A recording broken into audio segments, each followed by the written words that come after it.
You might have been told that your foot pronates too much. You overpronate when you walk, when you run, and you might have been sold some shoes or orthotics to fix that, or maybe the person you're working with has said, if you fix this overpronation, your foot, knee, hip, and etc. pain is going to feel better. But what if I told you that overpronation is a complete and utter myth? In fact, pronation is a normal thing that should happen at the foot. And the reason that your foot may look like it's collapsing excessively is caused by something that's not at the foot. You're going to get two things from this video. You're going to learn the difference between foot pronation and the foot collapsing in, and how to properly pronate your foot so you can move better. As we walk, the arch of the foot naturally gets bigger, called supination, and gets smaller, called pronation. Pronation occurs when we're in the middle portion of the gait or walking cycle. And so when I initially land on the outside of the foot, the arch is bigger, called supination. As my weight transitions to the medial or inner portion of the heel, down to the base of the big toe or the first metatarsal head, the foot pronates and the arch drops closer to the ground.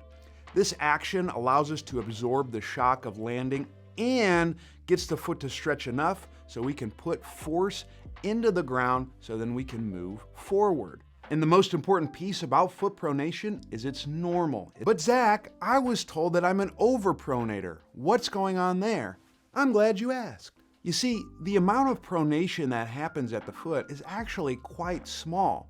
So if you ever see someone who has a foot that appears collapsing inward, it's not because the foot is flattening too much. And what's likely happening is the entire foot is tipping inward or orienting. And this inward tip is often caused by stuff that is higher up on the leg. For example, if your knee caves in, or your hip internally rotates a bunch, or your pelvis moves in a certain direction, that will cause the entire leg to tip in a given direction. This will often give the appearance that the foot is pronating too much, but there's some telltale signs that you may see that indicate that the foot is tipping and collapsing, not necessarily pronating.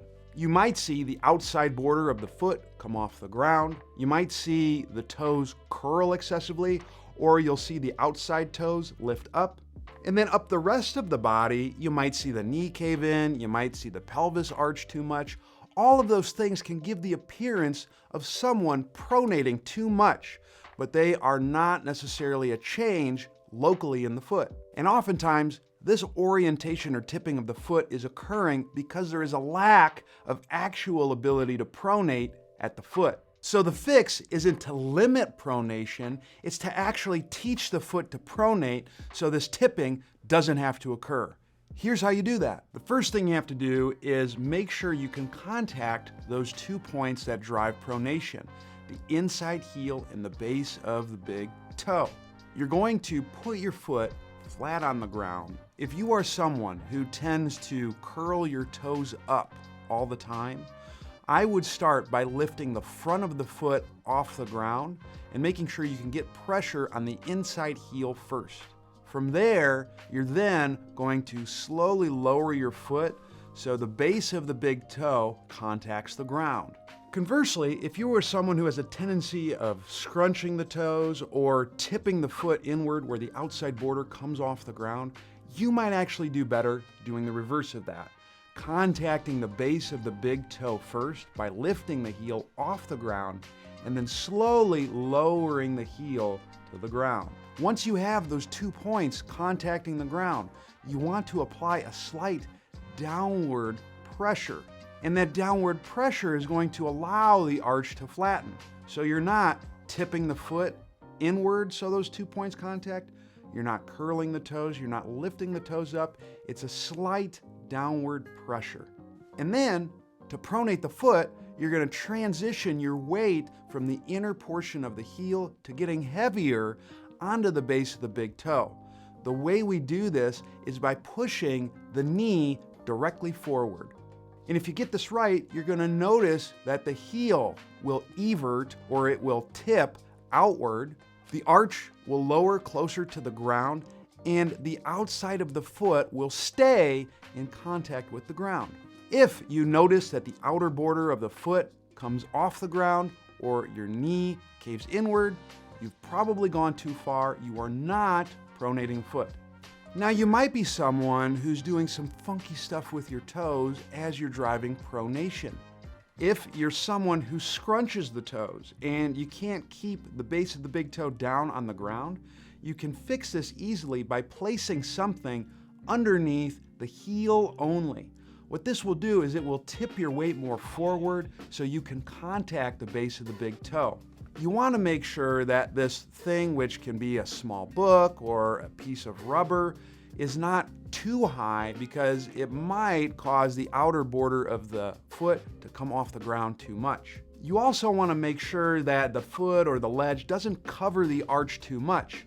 If it does, you're not going to have any room for your foot to pronate. If you're someone who has a tendency to lift the toes up as you pronate, it could be that you can't get adequate heel contact. For that, you actually want to place a ramp underneath the foot.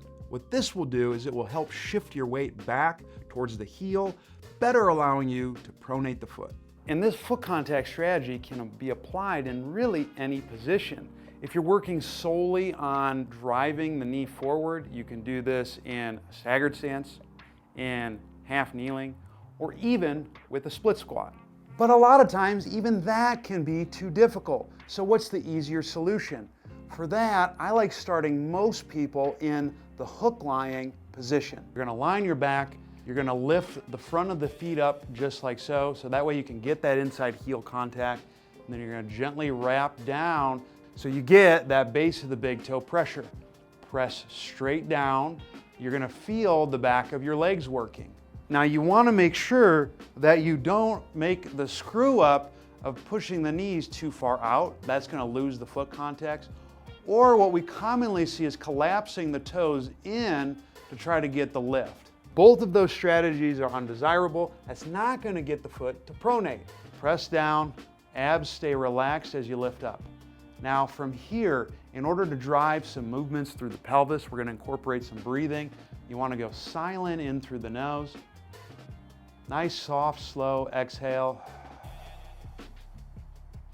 Making it easy, feeling the abs engage just a little bit. Quiet in through the nose, rinse and repeat. Now if you want to amplify it, you can then keep that same foot pressure, lift one leg up, and drive the same movement. Me maintaining that downward pressure without tipping in is going to allow the arch of the foot to flatten. And that's why overpronation is a myth and why you actually have to learn how to pronate properly. But maybe you're someone who, even when you're not contacting the ground, your foot is pretty flat. How do you take care of that? Well, if that's you, I would check out this video right here where I go into how to restore the arch in your foot.